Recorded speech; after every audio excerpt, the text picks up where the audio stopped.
With the recent announcement of NBA 2K25, NBA 2K15 is now a 10-year-old title. Can you believe that? After playing 2K24 and now jumping back into 2K15, it's clear to me that modern 2K has stagnated and failed to take that next step. 2K15 feels too similar to 2K24 to be a 10-year-old game.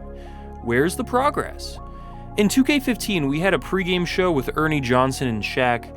We had in-depth presentation with pregame warm-ups, the national anthem, and more. We had an incredibly deep franchise mode with My League, which was the deepest franchise mode in any sports game ever back in 2014. There was also My GM, a unique GM role-playing mode no longer found in 2K, and an excellent soundtrack curated by Pharrell Williams. My career was also pretty good, as was the park, and we'll dive into those later. Fast forward to today, while My NBA and My Eras have replaced My League, the mode hasn't really improved that much. You can now start at different points in history and recreate classic NBA moments, which is awesome. But again, My NBA doesn't exactly feel like a decade of progress from 2K15's My League. It feels more like a few years of progress. While we have the City and the WNBA modes, the core game of NBA 2K hasn't improved much over the years, and it makes me wonder if the developers don't have enough video memory to truly take 2K to the next level, based on the game's current state. I believe 2K was far ahead of the curve back in 2014. All sports games should have been at that level, but they weren't. My League not only blew away NBA Live 14's franchise mode, it also blew away the franchise mode in every other sports title. Even Madden 25, the new one, has a shallower and less in-depth franchise mode than NBA 2K15, a 10-year-old game. Presentation in games like Madden 25 is also much worse. 2K easily had the best sports franchise on the market, so as the years went on, they started trying less and less. They noticed games like Madden and FIFA would sell just fine with minimal updates in a poor base game. 2K already owned the NBA market, so why bother mixing things up until it became necessary? It's a thought process that likely bothers people like you and I, but at the end of the day, this is all business. Competition is the only realistic incentive to push these companies outside of a successful boycott. 2K16 was great, don't get me wrong, but it really wasn't a huge change from 2K15. It was more of the same.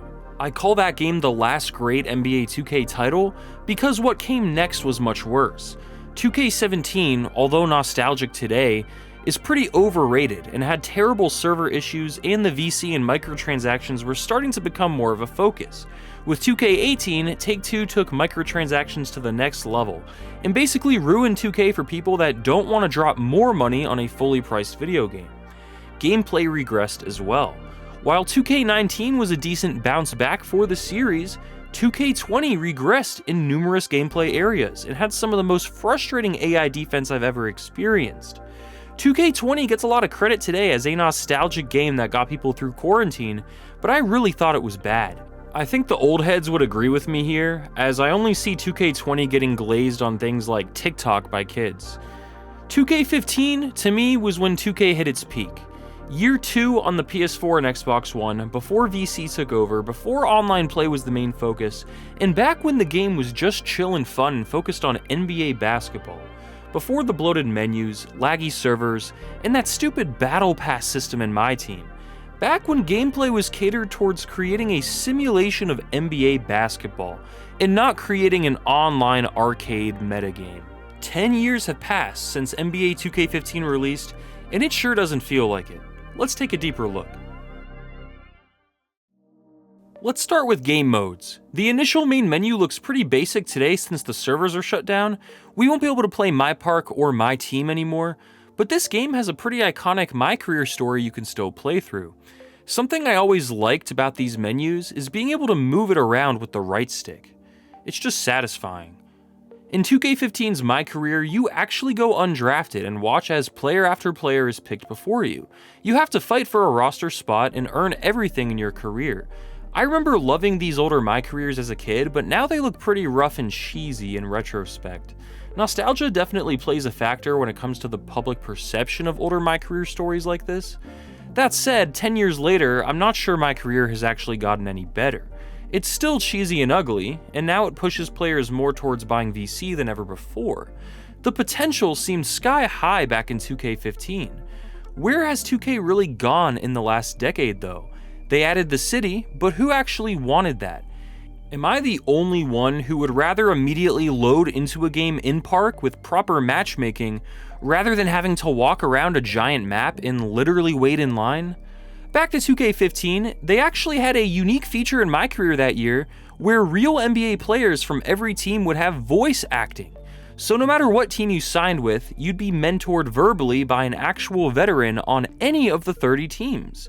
This was a cool touch, but the players they used weren't exactly the best voice actors. Take a listen. All right, because if I have to learn anything, it's that you have to tune out the noise. Only thing that matter is what happened between the lines. Do the work, listen to the coaches, and the result will take care of themselves. Because at the end of the day, it's not about the money, the nice hotel, the private jets. Remember that and you will be fine, okay?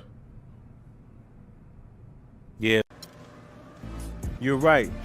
He's right. We got too much talent and we work too hard to be playing like this. We got to get this train right back on track real quick like.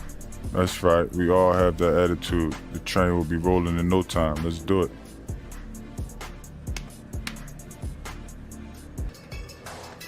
Who have thought About what? that a young buck like you could actually do the right thing and avoid getting his sorry I had a butt kicked teammate out the hold me game? back. He told me to chill.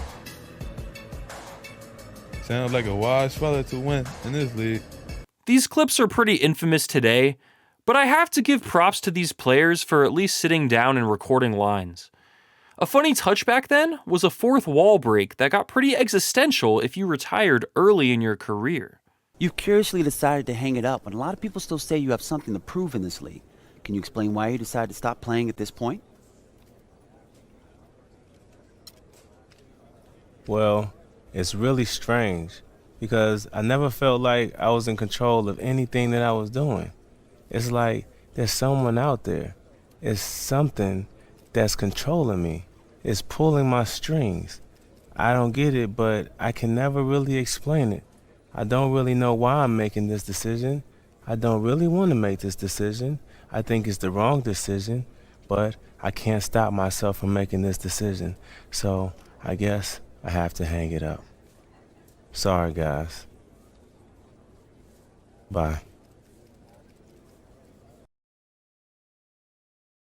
My park, as I mentioned earlier, is now offline, but in its prime, 2K15 had a humble park split into 3 communities, where you loaded into games faster and didn't have to walk around a bloated city. The focus back then was gameplay and fun factor, not pushing microtransactions, at least not nearly as much as they have post NBA 2K18.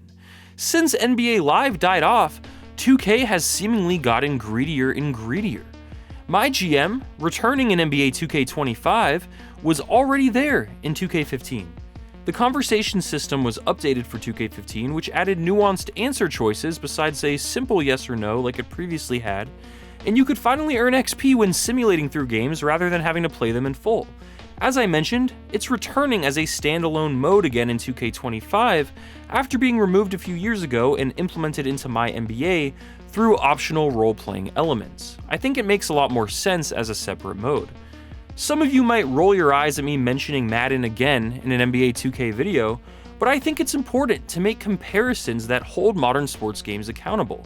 I noticed while playing My GM just how snappy and polished the role-playing elements are, such as when you navigate through a conversation or check your goals for the year, directly compared to the sluggish, broken, and awkward role-playing elements in Madden 25's franchise mode. This game feels like it's from the future. Staying more on topic, even NBA 2K24 doesn't feel this polished. The more bloat and pointless features that these studios keep adding to sports games, the less polished and responsive these games become. My League was the main franchise mode in 2K15, as My GM was more of a general manager specific role-playing mode, while My League is for maximum customization and control over an NBA team. Online My League was actually pretty bad back then, as it didn't even include free agency and was incredibly streamlined, but offline My League was so good, it still blows away most modern sports games that are a decade newer. When starting a new league, you can choose multiple teams if you want, which for some reason is not a common feature in modern sports games. You could choose to auto-generate rookies or download a draft class from shared community files, something EA didn't start adding to their sports games until 4 years later. You can view immense stats from your team's history, league history including all NBA teams over the years, playoff stats. When offering contracts, you can back or front load, add option years, and even add a no trade clause. Player cards have so much data to comb through, and the mode, despite how deep it is, runs very quick and snappy. This blows away anything EA has ever done, and it's why I don't understand why some people thought NBA Live 19 was a better game than NBA 2K19.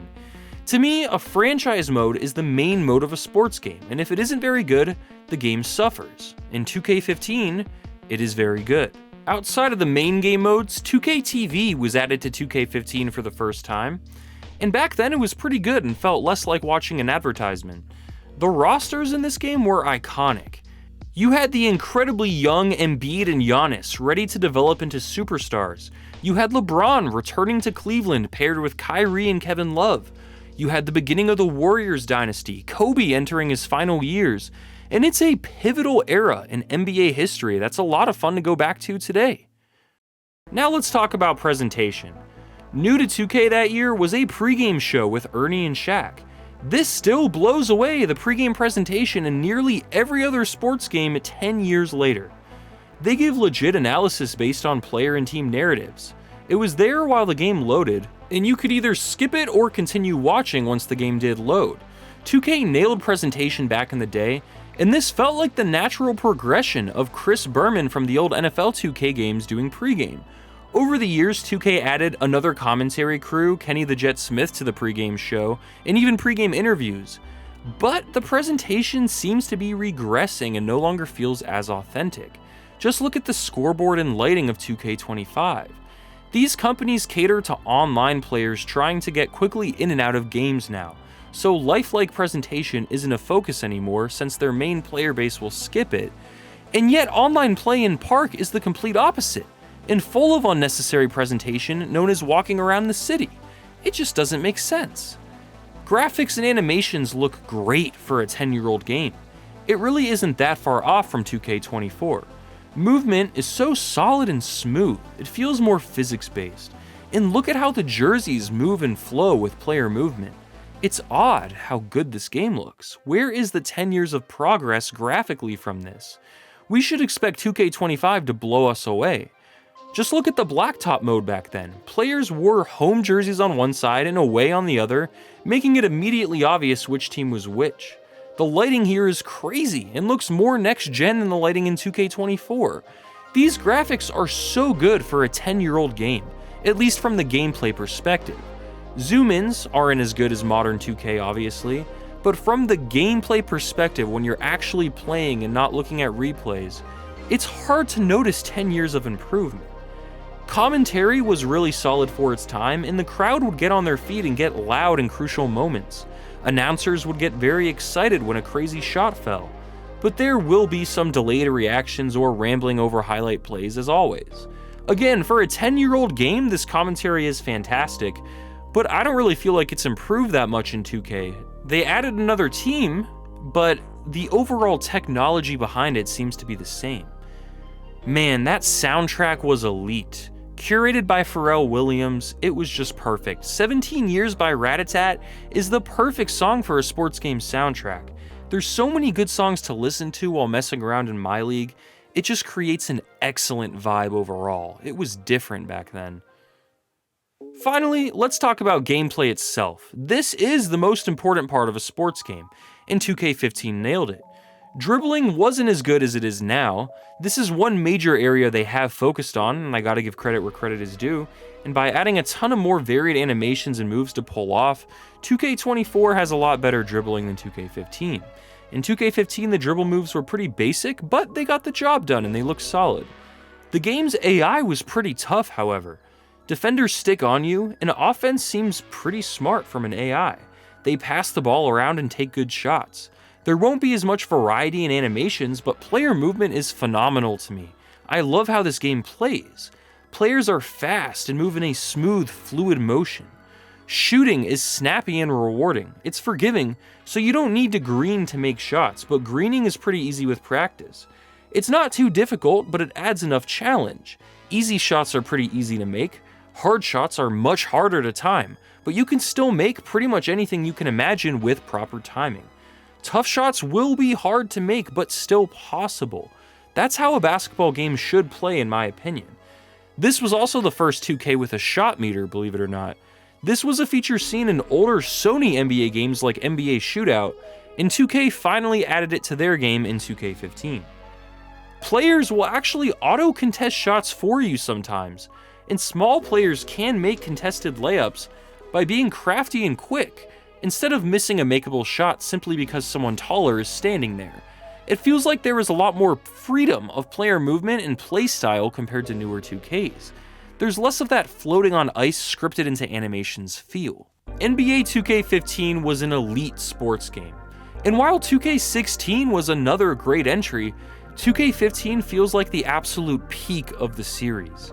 This was when the foundation was fully built, and 2K has more or less coasted off of this base game for years now, slapping more and more microtransactions on top of it and adding unnecessary bloat like the city, resulting in a gigantic, bloated, sluggish cash grab of a game today.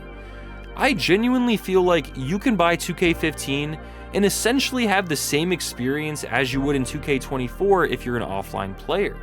My NBA is deeper, and the My Eras mode is awesome, but most of the features in that mode and depth are found in 2K15's My League as well. The My Career story is cheesy but fun and rewarding, and 2K24's My Career is more of a grind. Gameplay hasn't improved dramatically and feels like it has regressed in some areas. I had a similar reaction when playing Madden 11. Where is the so-called progress from years and years of newer games? Let me know in the comments, does NBA 2K25 look like 10 years of progress from 2K15? I'm not so sure, but I'll let you guys know my thoughts on 2K25 when it releases with a review on this channel, so make sure you're subscribed if you don't want to miss it. NBA 2K15 was ahead of its time and basically finished the foundation 2K would start slapping nonsense on top of in the coming years. It begs the question, have we really seen a solid decade of progress since 2K15? Or is 2K stagnating due to a lack of competition? I think NBA Live or NBA Street or something like that needs to return to push 2K. Thanks for watching.